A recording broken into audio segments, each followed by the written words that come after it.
Hey everyone, welcome to another DCU Daily. Welcome to our Tuesday show. We have not a lot of news stuff today, pretty slow news day, but we still have some things for you guys to enjoy, of course. We have a little bit in regards to that AI actress we were talking about yesterday, actress, quote unquote. So we have a little bit of that. We have a little bit more on the Jimmy Kimmel situation in regards to the fallout of that. People, still agreeing with certain choices they made. And then we have a bit of MCU news to talk about. Got some stuff about Brand New Day, got some stuff about Doomsday, and got some stuff about Fantastic Four First Steps. And then, of course, we have our wonderful quick hits, and then we're going to be going into DCU Daily. Going to be having some quick hits in regards to that, as well as James Gunn giving us some updates on Peacemaker, The Authority, and most importantly, Brave and the Bold. So obviously, all of that and more, we are going to get started for you, and we are going to have a grand old time. So let's get the show started. It doesn't seem to matter what I do. Number two. All right, mister, I need to paint my abs on to get nominated. You don't see Robert Downey doing that. You're kidding.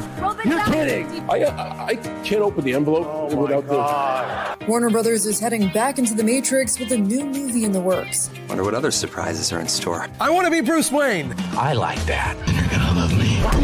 There's the shot right there. That. Okay, we don't need to see right there. You look ridiculous. Well, not no more, he don't.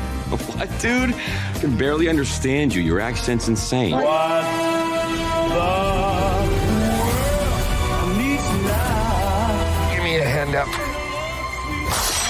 Nope, I'm actually okay. Thank you very much. Oh, wow. Wow.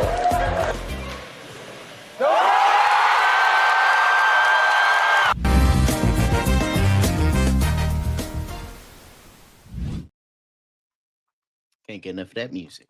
Here we go. Also, hello to Decol Games, Emo Nerd Girl, and Morkana. Wow. Very early to the show. Hello, Morkana. Nice to see you. Although I am that PFP always makes me a little upset. I don't want to see a crying kitty. I don't like that. Anyway. But let's before we truly get started, hello, John. Very nice to see you. I have to go solo again today. Another emergency came up for Dan. So hopefully he will be doing the show tomorrow. I have to take a little break tomorrow. Something came up for me. So, that's neither here nor there. But welcome to the show, guys. Let's have a grand old time. Well, unfortunately, we got to start off with something a little bit less grand old time. A little bit. No, you didn't miss it. We're right at the beginning. So don't you worry. We're getting it started. So don't worry about that. But thank you for asking. We are going to be getting into the news. We're going to be getting into the news at first. And the first thing we have is, of course, talking about SAG-AFTRA.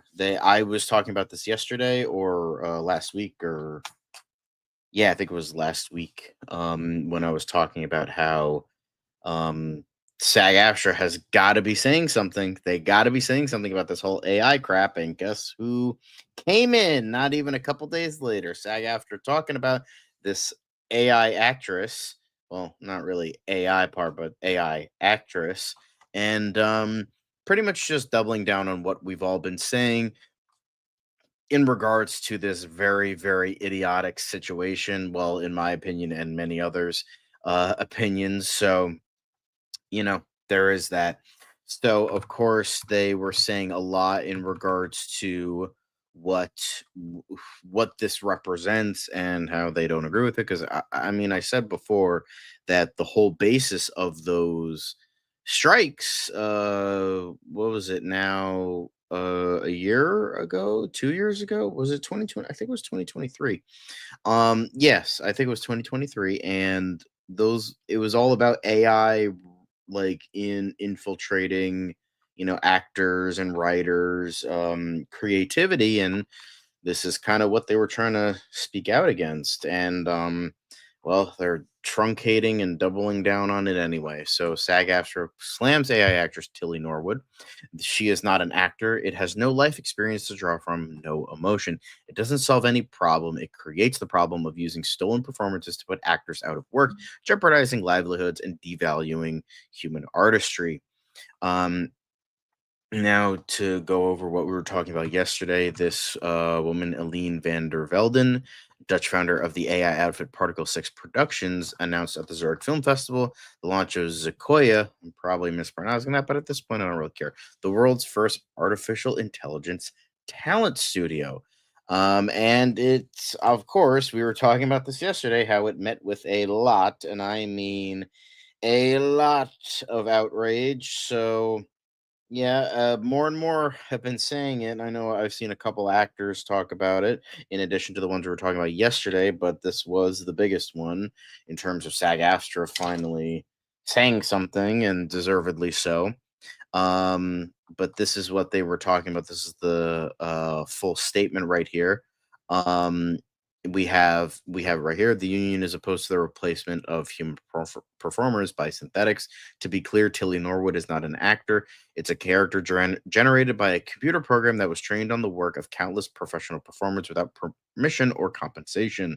It has no life experience to draw from, no emotion, and from what we've seen, audiences aren't interested in watching computer-generated content untethered from the human experience. It doesn't solve any problem. It creates the problem of using stolen performances to put actors out of work, jeopardizing performer livelihoods and devaluing human artistry. Additionally, signatory producers should be aware that they may not use synthetic performers without complying with our contractual obligations, what they were fighting for a couple of years ago, which require notice and bargaining whenever a synthetic performer is going to be used. Now, I've seen a couple people talk about this in regards to more pro this. Also, hello, M8.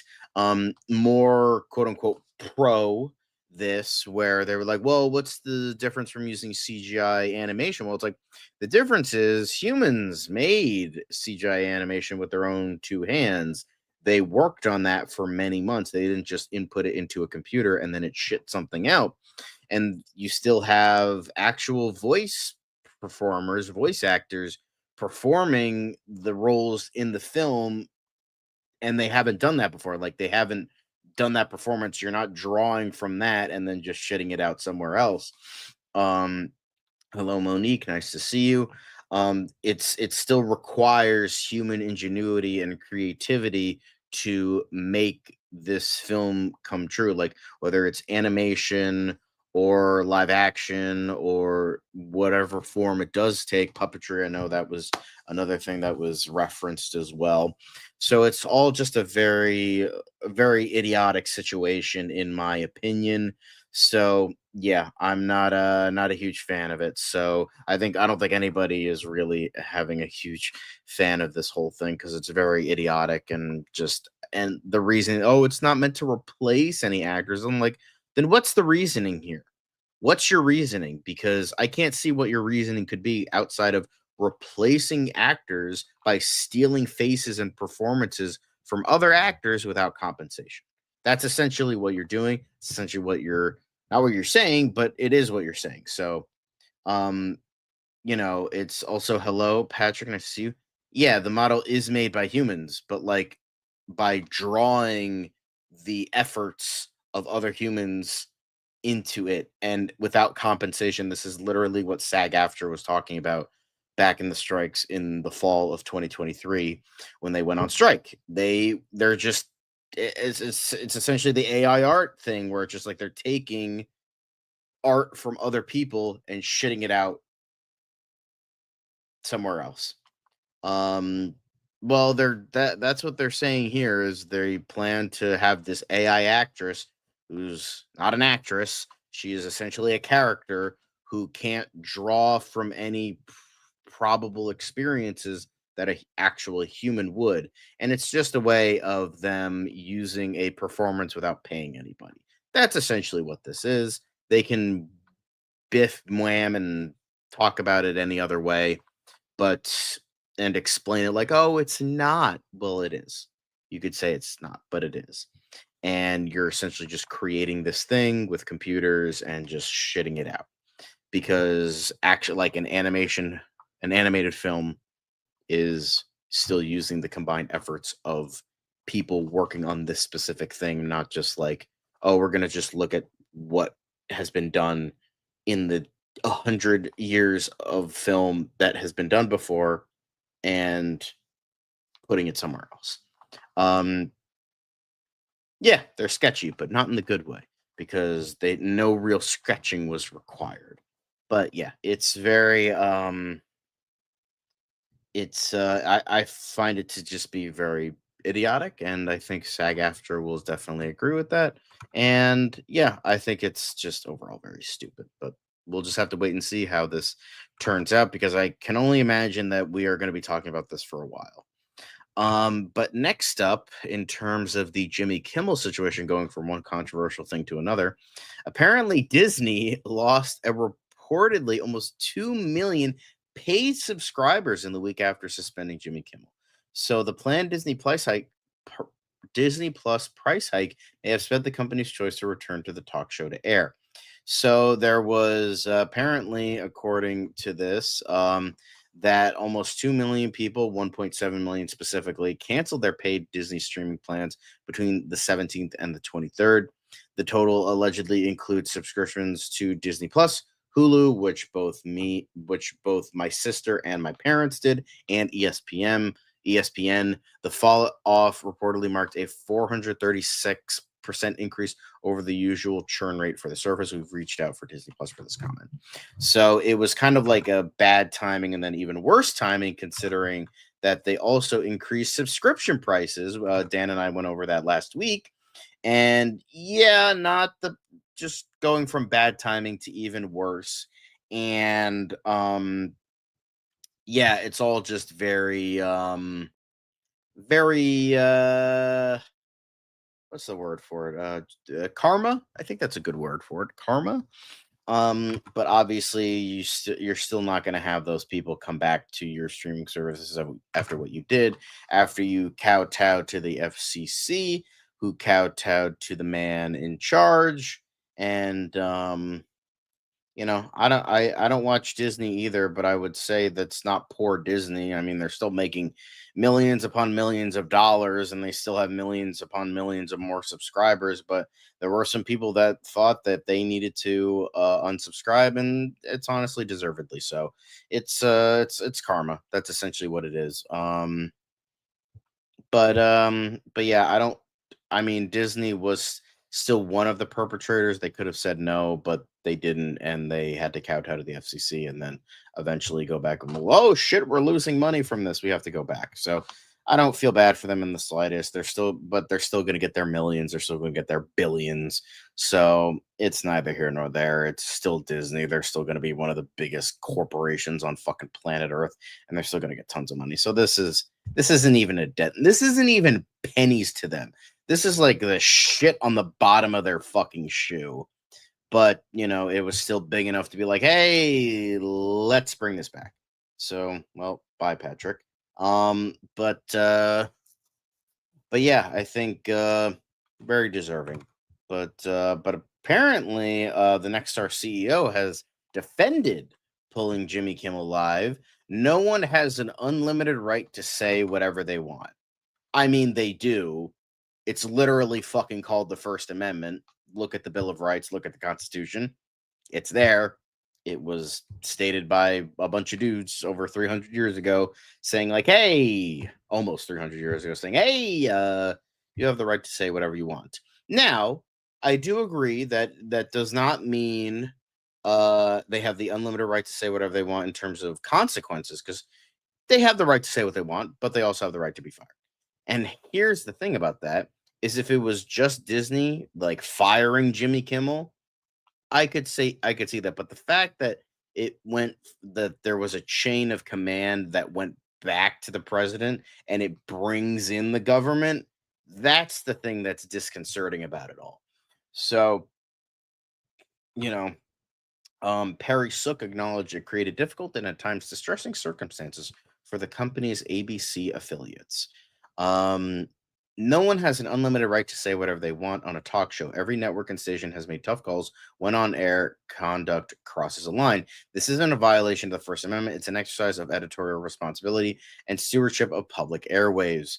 The defense comes after Nexstar said it was ending its preemption of the late night show following constructive discussions with Disney and ABC. The company, which owns 23 ABC affiliate stations and 9 other partner stations, initially pulled the show last week following Kimmel's comments about you-know-who's alleged assassin.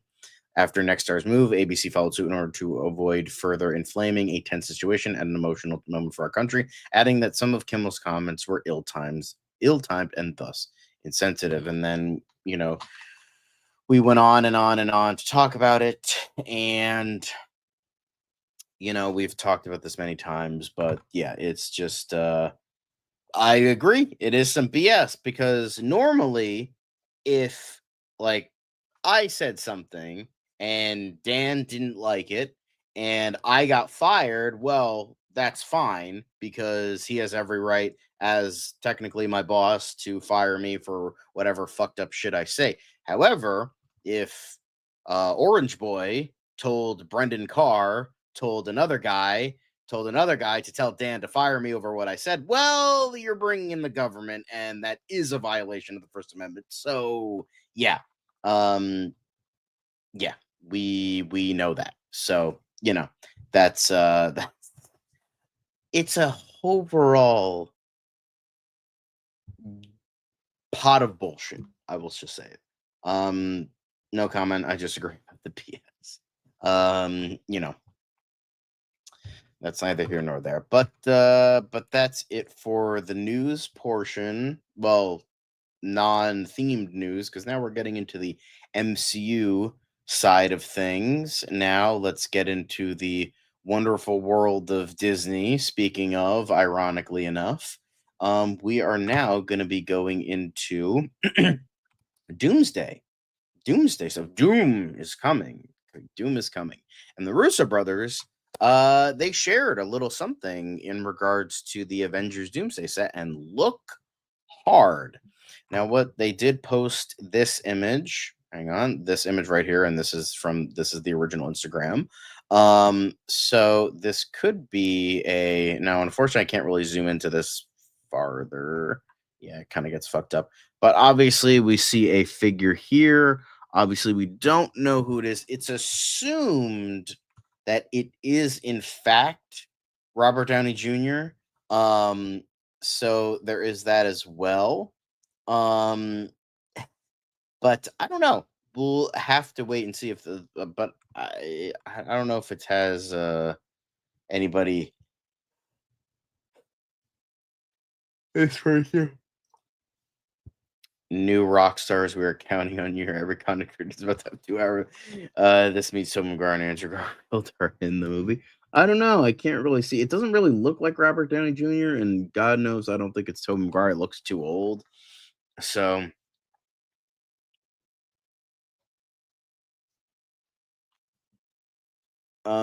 but someone saying it's Jason Bourne. It's got to be Kane, the Undertaker's brother. And then somebody saying it's John Cena. What the fuck is that? John Bernthal. Oh my God, a green screen. There's a chair and someone on their phone. Chris Nolan would be pissed. Nobody cares.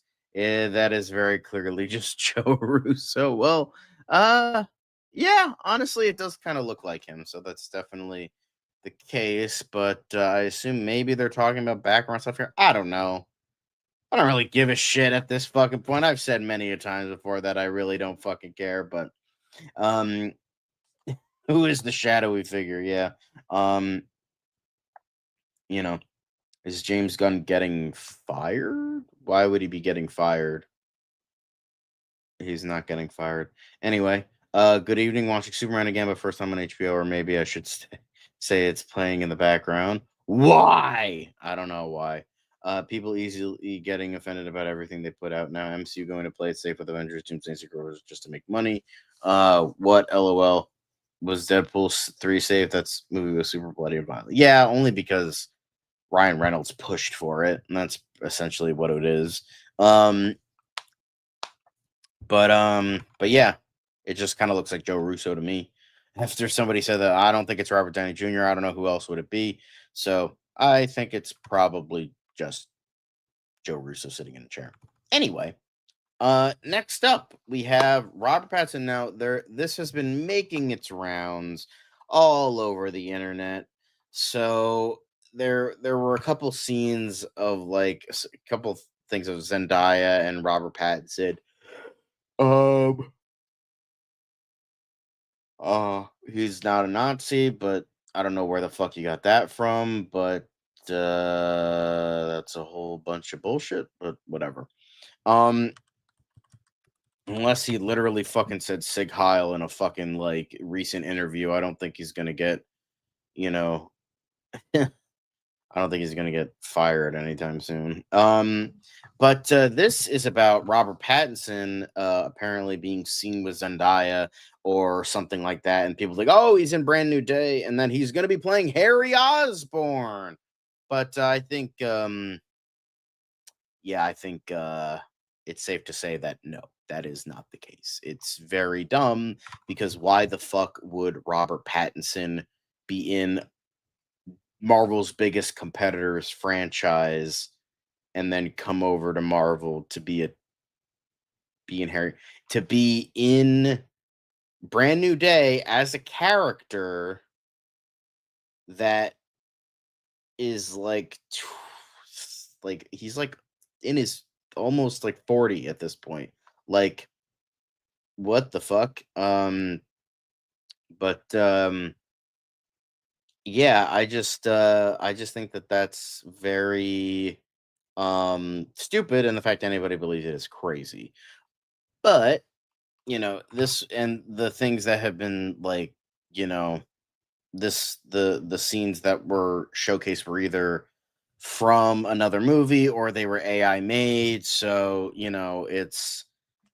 I think nobody really truly believed this unless you're really a fucking idiot. I don't know what the fuck you're talking about right now. But yeah, Robert Pattinson definitely not going to play Harry Osborn in a movie. Yes, it's from a movie called The Drama. Yes, that's what was said right here. Yeah, The Drama. It's but yeah, I don't think anybody was really confused. So, would it have been interesting? Sure. But like Robert Pattinson definitely wouldn't. The man is literally the Batman. He's the Batman. Why the fuck would he go have a small bit part in a Spider-Man movie as a lesser character? Like maybe he's just in it for the game or something. But like, if I'm playing Batman, I'm not gonna just go to the competitor and play a bit part for no reason. That's ridiculous. But yeah, I think it's safe to say nobody truly believed that Robert Pattinson was going to be in the next Spider-Man movie, but that's not it. We have one more thing in regards to Ralph Ineson in First Steps, Fantastic Four First Steps, and his practical suit. And apparently we did see, these are kind of grainy. I do apologize for that. But these are probably from the DVD or the streaming thing. So, yeah, so we have Ralph. We did see these a bunch of times. A lot of people thought he was in a mocap suit, and I think he was for certain scenes, but for the most part, it looks like he was in a practical suit. So this is pretty awesome. I think it looks good. I still would have preferred a little bit more color, but the fact that you can see in this that it is in fact purple, but even though it looked kind of grayish on screen, I would have preferred a little bit more. Hello, Ron. Lovely to see you from the land of poutine and nice people and war crimes. But I think I'm doing pretty well. You got some trolls in the chat, but that's beside the point. It is certainly a lot cheaper than full CGI. But yeah, this looks looking pretty good. So love to see it. Love to see it, and glad that it doesn't mean that the movie's great, but it's nice that they did this. But I just hope that they focus on quality rather than just effects. But that's it for the MCU side of things. Then that's it for the news. In fact, the next thing that we are going to be getting into is, in fact, So let's get into first, we have a couple gaming quick hits.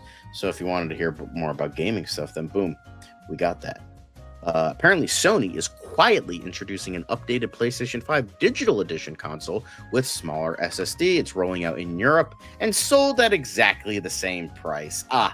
Sony never change. So apparently the fresh stock is coming in, and it's gonna be if you really wanted a PS5, then maybe add the digital edition, then by all means try and grab it. But it might only be available in Europe. Not quite sure. But anybody who's European, yeah.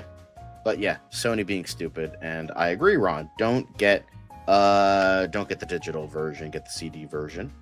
But yeah, dumb. But next we have another bit of gaming news.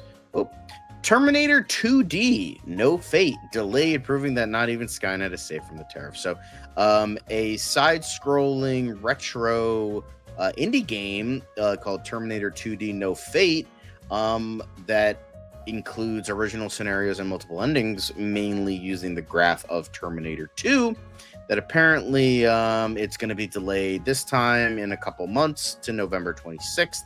Apparently, Reef Entertainment confirmed the delay in a brief blog post, claiming that the release date had been pushed back from the original Halloween date due to ongoing global trade and tariff changes that delayed shipment of the components for our day one and collector's editions.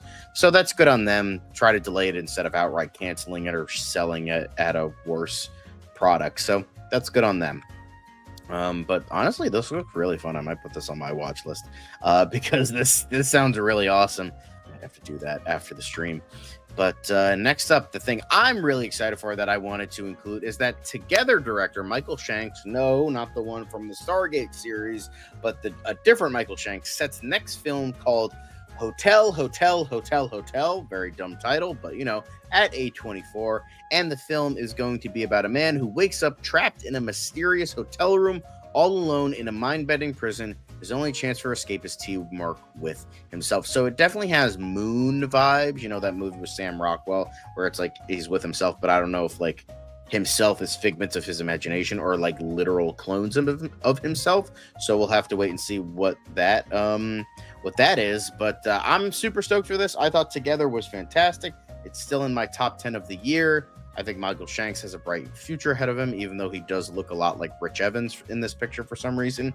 But yeah, I'm super stoked for this. Love Together. Definitely going to be talking about this when this comes out. I hope it's soon because despite the idiotic title, I'm all for it. I would imagine that because it's called Hotel, there's going to be 4 of him or 3 others and the original. So I'm going to take a wild guess with that. But yeah, super stoked for this. Then we get into Quentin Tarantino. This was, a whole bunch of stuff in regards to him. But the main thing that I want to talk about, apparently the filmmaker was honored by the Burbank Film Festival. But this was about, how, one movie of Quentin Tarantino's career that messed with his mojo, which was his homage to grindhouse movies of the 70s called Death Proof. But in addition to that,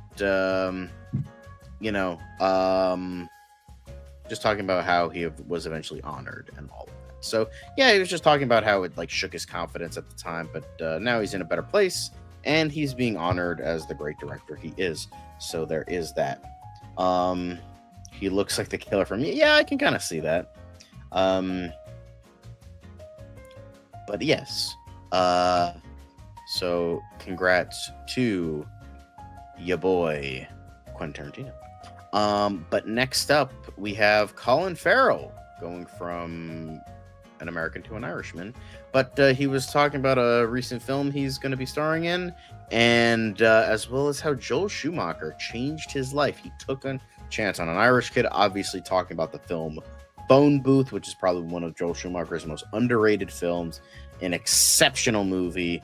And he was talking about that and, about how he owed a lot of his career to Mr. Schumacher. So that's saying something. But yeah, it's lovely to see people just going back to their roots and showing that,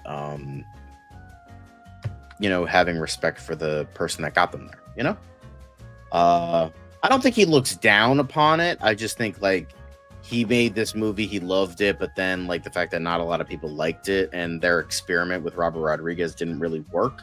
So I think that's what it's coming. Yeah, Big Bold Beautiful Journey. The reviews were not very good, but this is talking about Ballad of a Small Player, which was filming in Macau. I think that's how you pronounce it.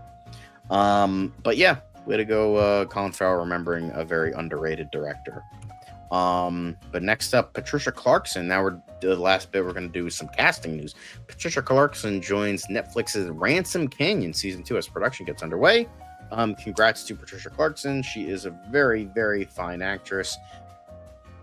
But unfortunately, I don't know Ransom Canyon. I don't think I've ever heard of it. So the fact it's getting a season 2 is very, very interesting.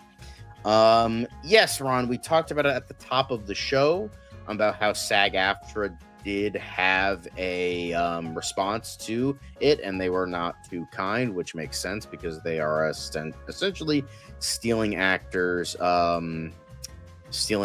performances and faces to make their own thing, and just human ingenuity just going down further. Oh my bad. No, that's fine.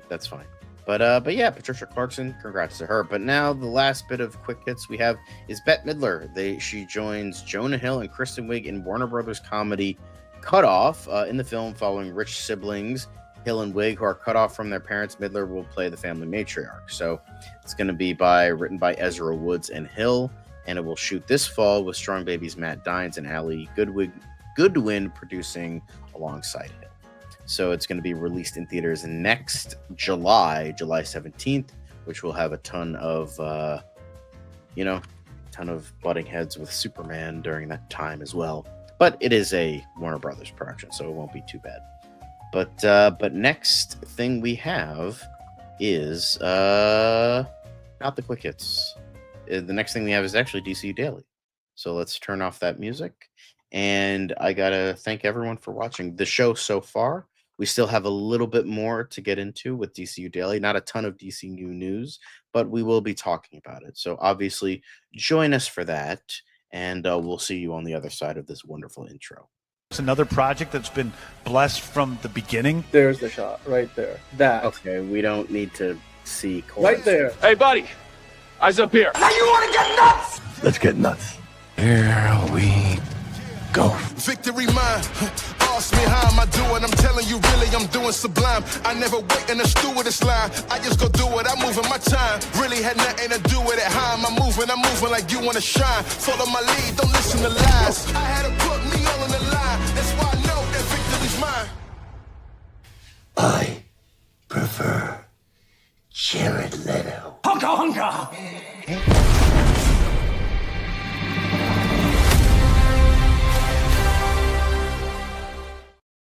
Hello, everybody. Welcome back to the show after the wonderful intro that we have for you.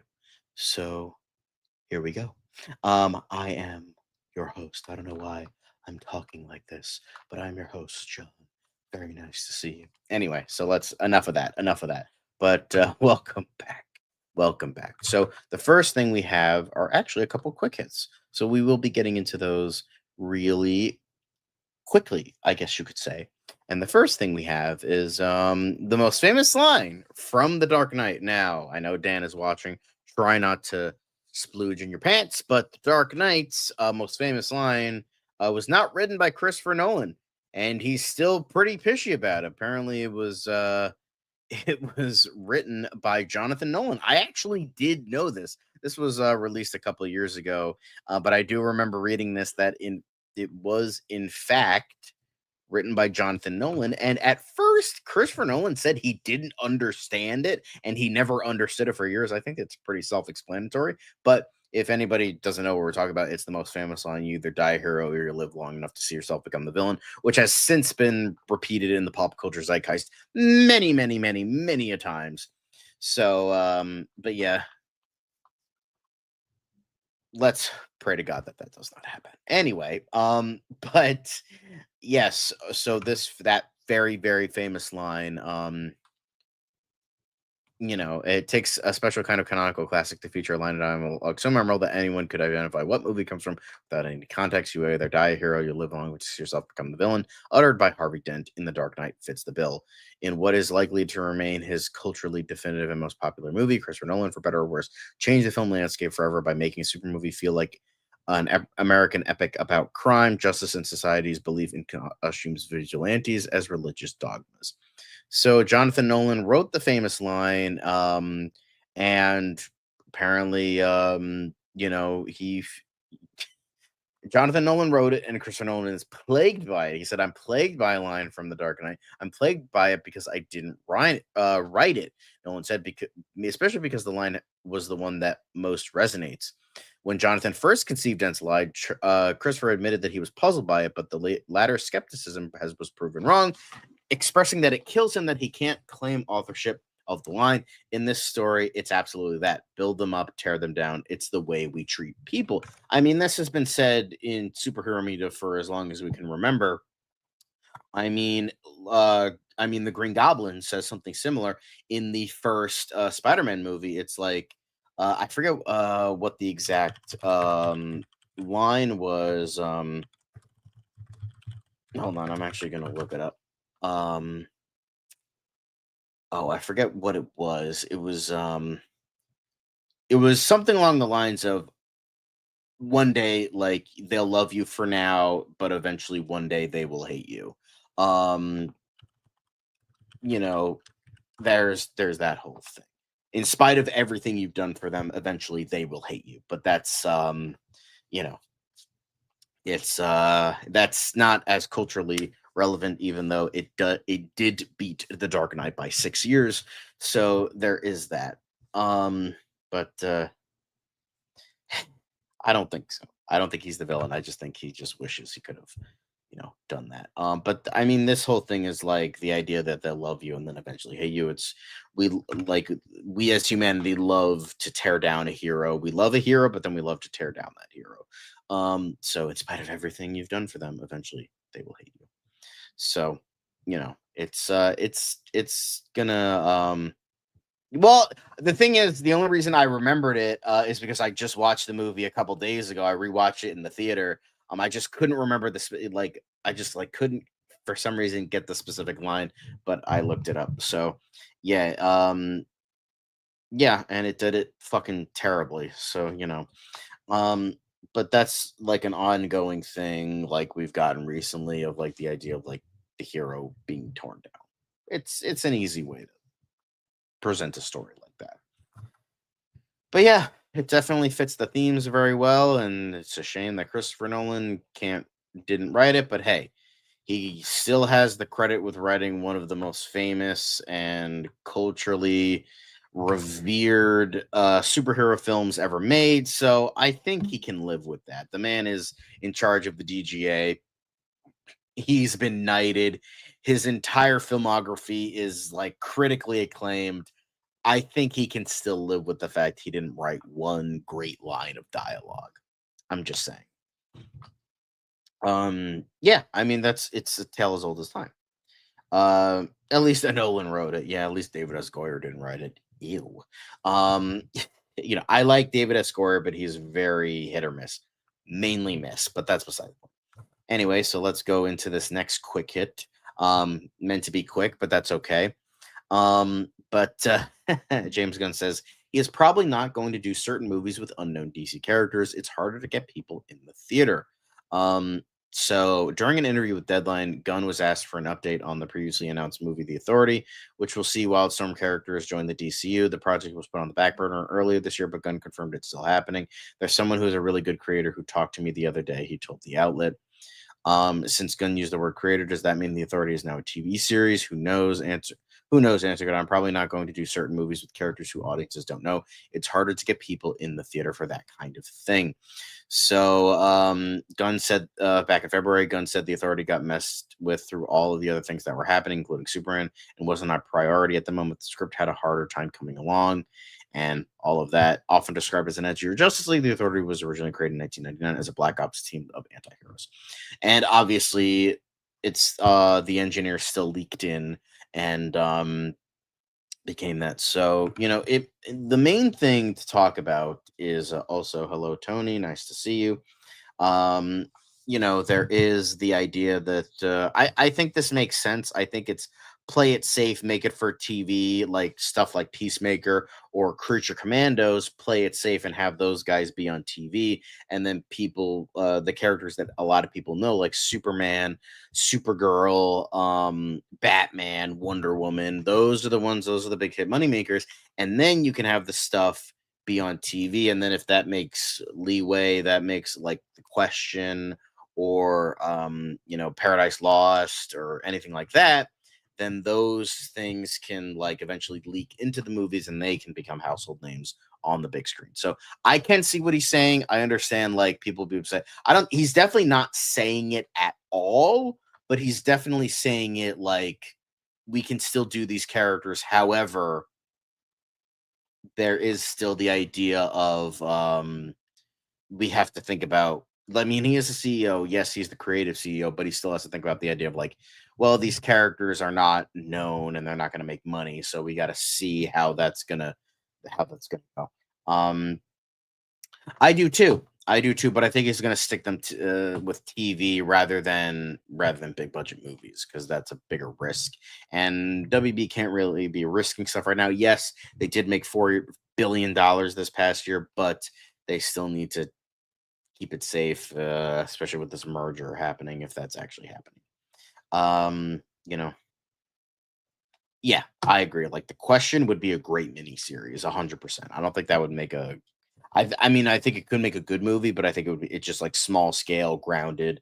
Something like The Question would be great for TV. I think Swamp Thing would be great for TV, but we'll see how that goes, because James Mangold, who actually, by the way, he recently signed a deal with Paramount. So who knows if he's going to come to the side of WB anytime soon, especially after working with Disney with Dawn of the Jedi. Who knows when that the fuck is coming out? And who knows if with the Paramount deal, he's going to come back to WB and DC Studios and work for them. So, yeah.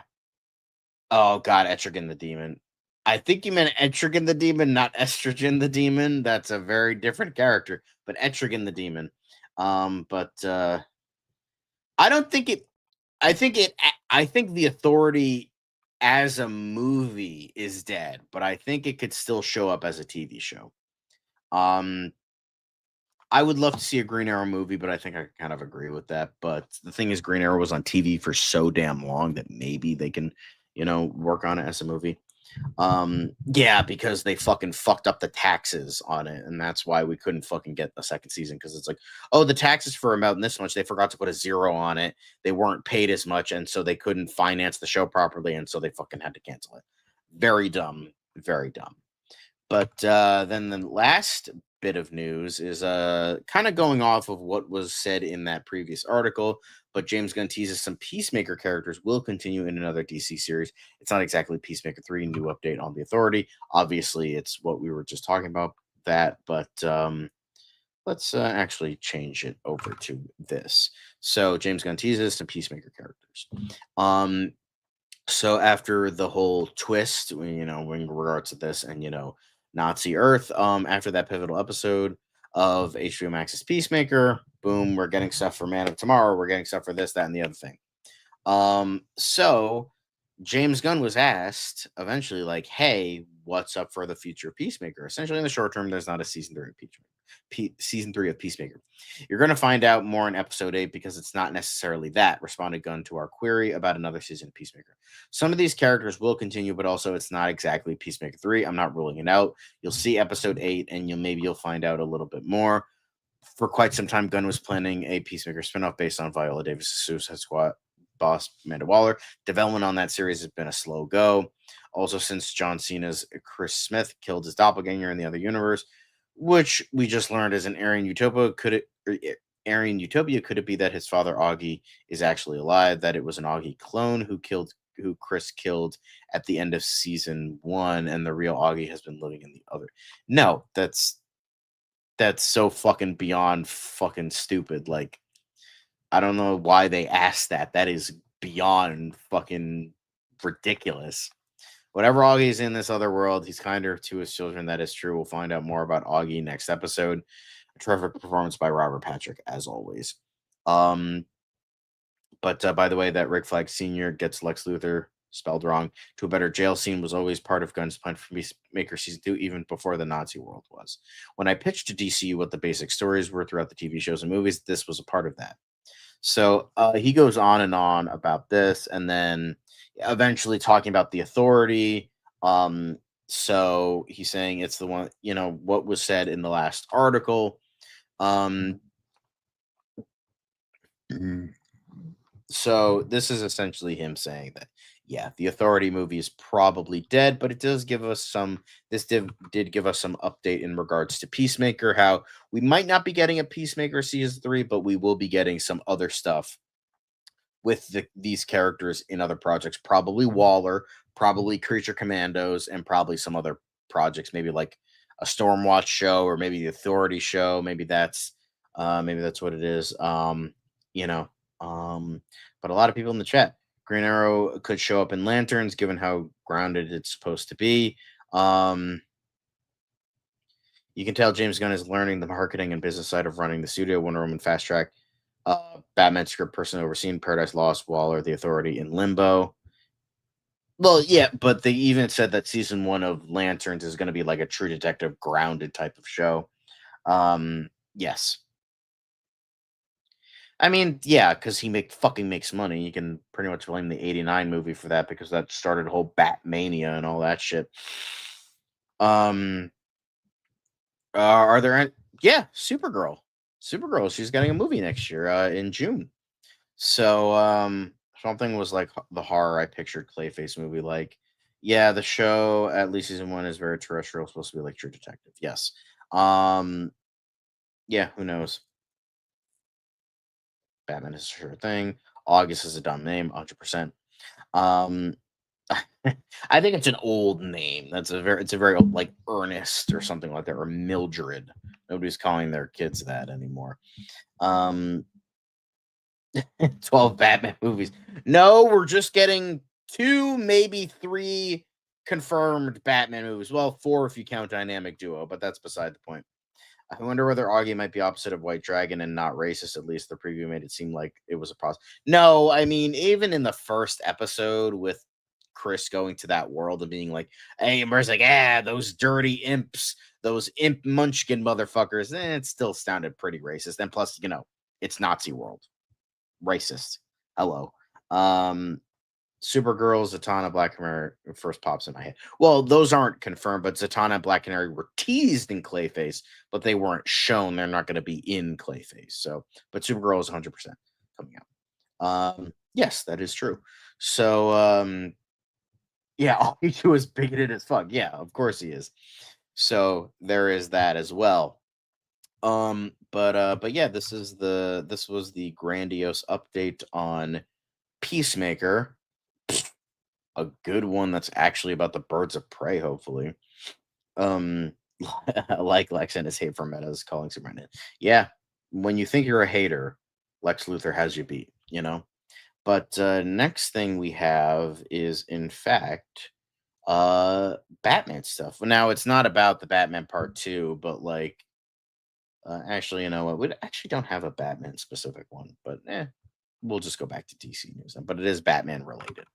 So apparently James Gunn has given kind of an update on the whole Batman Brave and the Bold situation. It was not called Batman Brave, and we'll just call Brave and the Bold, but whatever. But apparently James Gunn has said there's a lot of big actors who want to portray Batman in Brave and the Bold. He's the one character everyone wants. Yeah, who wouldn't want to play Batman? Like, you beat up your big, huge billionaire who gets to fucking sleep with half of Gotham City's like attractive female population and also beat the shit out of fucking criminals. Yeah, of course, that's like every dude's fantasy. Like, come on now. It's fucking Batman. Like, Superman is a great character and a great challenging character because it's like he's not about that, but like Batman is like the indulgence of every male fantasy. Like, dude fucks, dude beats people up, and dude is rich. That's like the dream right there. So, would think Lex tries to a world where there are no superheroes, he would rule. Yeah. I'm pretty sure there was a thing like that in the comics, but storyline. But with the completion of the Batman Part 2 script, James Gunn is providing updates on a separate DC project about the Cape Crusader. Speaking to IGN in a recent interview, the co-chief of the Warner Brothers superhero subsidiary said he is pleased with how Brave and the Bold is shaping up. The Brave and the Bold script, I like where we are. The Superman Helmer said, noting, however, that the movie is still subject to change amid development. As previously reported, the standalone project, based on comic book writer Grant Morrison's take on Gotham City's Protector, will follow the Dark Knight and his son Damian Wayne, of whose existence he's unaware, as Robin. Andy Muschietti set to direct the pick from a script by an undisclosed writer that James Gunn has said he's been working with for the time being. So he said this. Gunn said, Batman's my biggest issue in all of DC right now, personally, and I'm not writing Batman, but I am working with the writer of Batman. And trying to get it right because he's incredibly important to DC as is Wonder Woman. So outside of the stuff that I'm doing in the projects that are actively going, our two priorities are finishing our Wonder Woman and our Batman scripts. As the early production process moves along, attention turns, of course, to casting. No, I think you have to wait to see the movie. He responded when asked if this iteration of Batman will be older as a father figure. Some things have changed. Plenty of stuff are in flux on what his situation is with Damien's parentage and all that stuff.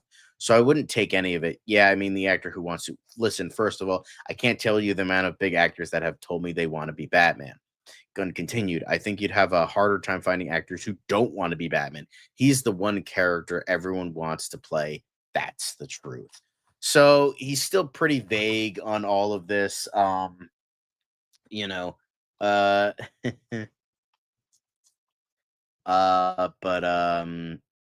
so yeah, exactly. James Bond with a bunch. Hey, the Daniel Craig movies had a bunch of, and we will be talking about James Bond later today because we, of course, are going to be doing Tier List Tuesday where we rank James Bond actors. So it's perfect that you said something about that, Tony, because we will be ranking James Bond actors for Tier List Tuesday. Gunn, just write and direct, please. Yes. I agree. Nothing against it. Yeah, well, I mean, he kind of sucks, but I'm a Merge Bro, but I doubt it'll happen. Gunn is sitting on DC throne next. If he's too vague, just ask him about it at 4 a.m. threads. Yeah, honestly, yeah. Batman is way cooler than James Bond. Well, I think the Brits might have a problem with that because there are some people that are like, wasn't there a whole Friends episode based on that, on who was better, James Bond or Batman? So, that is true. Woohoo! But yeah, so we do have a little bit more on Batman on the project that will become Brave and the Bold or another title if James Gunn chooses that. But that is but that's not totally it in regards to Batman. We do have an update on what the release date might be. So again, it's being very vague and it's a very big gap, but it's something. So that's hopeful. But we're gonna zoom into this because they have to make the fucking text microscopic. But James Gunn recently addressed speculation about DCU's Batman reboot, directly responding to questions surrounding its release date. He confirmed that the Batman Brave and the Bold, or just Brave and the Bold, depending on who you ask, will not be delayed until 2030 or 2031, ruling out rumors of such a distant release. Responding to a Threads user, there you go, Easy, who asked about the possibility of such a release, James Gunn directly answered no. The confirmation clarifies speculation about the timing of the project, which will introduce a new iteration of Bruce Wayne in the DCU's Chapter 1, Gods and Monsters. Andy Muschietti is directing. There's going to be a writer, blah, blah, blah. So he essentially said this. Now, this is just going over what a release date will be, but he did say on Threads that let's go to the thing right here. People are saying Batman Brave and the Bold could release around 2030 2031. Are you looking are you looking for a release date as late as that? And he said no. So I think this definitely confirms that. And, as Elite Easy was saying, just ask him on Threads and he'll give you a more concise answer. And we got a pretty concise answer. I think no is a pretty clear, concise answer on what the release date is going to be. So if I were to take a guess, it would probably be 2029 at the very latest. Can't de-age because Damien. That is pretty good. There you go, Elite Easy. There you go. Exactly. I agree with that. I think that's a good thing. But considering that those are the most likely, it's unlikely now. So I'm sorry. But that's what we got for Brave and the Bold. Just so a lot of big actors, and the release date isn't going to be as late as 2030 or 2031. So that's very, very, very good to see. But that's about it for today in regards to DCU Daily. I know it's very short today, but that's kind of par for the course here because it was a very slow news day. So we apologize for that. However, it works because we are going to be talking about Tier List Tuesday soon. So we're going to be ranking James Bond actors. So stay tuned for that. Just give me a couple minutes to start it up, and then we could be talking about Bond, James Bond. And we're not going to be ranking films. We're going to be ranking the actors, how they did, what the comparison to the book version is, and all of that. But that leaves us alone with DCU Daily. Thank you all for watching the show. We love and appreciate all of you. Like, comment, subscribe, and click the notification bell so you know when we go live. So we do have that as well. So please do so. And I'd be surprised if they go the unknown route for Batman because it's usually a big name. But yeah, I think this has been a good show. So thanks for watching, and I don't know what's going on in the chat right now, but just thank you all for watching. We're going to be talking about James Bond soon, and remember to not only be blessed at the beginning, but blessed at the end. See you soon for Tier List Tuesday, guys. It's another project that's been blessed from the beginning. There's the shot right there. That. Okay, we don't need to see right there. Hey, buddy. Eyes up here. Now you want to get nuts? Let's get nuts. Here we go. Victory mine. Ask me how am I doing? I'm telling you, really, I'm doing sublime. I never wait in a stewardess line. I just go do it. I'm moving my time. Really had nothing to do with it. How am I moving? I'm moving like you want to shine. Follow my lead. Don't listen to lies. I had to put me all in the line. That's why I know that victory's mine. I prefer Jared Leto. Hunka hunka.